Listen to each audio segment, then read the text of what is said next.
এইটো এটা ডাঙৰ কথা। পৃথিৱীত সন্তানৰ জীৱনী কোনো বাপেকে লিখা নাই, কোনো সংগীতজ্ঞতো লিখাই নাই সেইটো। জুবিন গাৰ্গৰ জীৱনী মই লিখিলোঁ, অসমীয়াত নহয়, আকৌ ইংলিছতো লিখিবলৈ আহিলে মোৰ। অন্য একো তাৰ কষ্ট নাই, ধেমালি কৰে, চাইকেল চলাই স্কুলৰ পৰা ঘূৰি নাহে, চুইঙত বহি থাকে, বাছ গুচি গ'ল ঘৰলৈ। তাতকৈ বাছৰ পৰা নেনামে, তাকে মাকে চিন্তিত পঢ়িলে, ল'ৰাটো নাহিলে। মোক অফিচত ফোন কৰিলে, তেতিয়া মই যোৰহাটত লেবাৰ ইনস্পেক্টৰ আছিলোঁ। তাৰপিছত ফোন কৰিলে, কৈছে বোলে জুবিনটো ঘৰলৈ নাহিলে গাড়ীত। আৰু মই চাইকেলখন লৈ পেলাই আকৌ স্কুল পালোঁগৈ, তাৰলৈ আকৌ চাইকেলত উঠাই দিলোঁ, আহিছোঁ ল'ৰা। সেই তেনেকুৱা মানে খুব কোনো কথাত চিৰিয়াছ নহয়, হ'ব একো নাই, ভয় নাই, এনেকুৱা তাৰ সদায় এইটো মন্তব্য, ঠিক আছে হৈ যাব।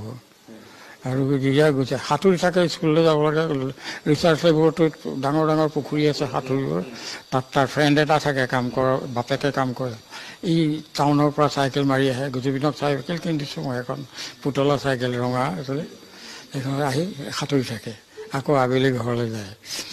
এইটো কথা, এইটো তেনেকুৱা ধৰণৰ। সেইবিলাক তেতিয়া JV কলেজত নাম লগাই লৈছে, এই কেতিয়াবা যায় কেতিয়াবা নাযায়। কিন্তু তাৰপিছতে গুৱাহাটীলৈ আহিলোঁ আৰু প্ৰায়ে হাস্যমধুৰ মানুহটো, যাৰ লগত ঘূৰে।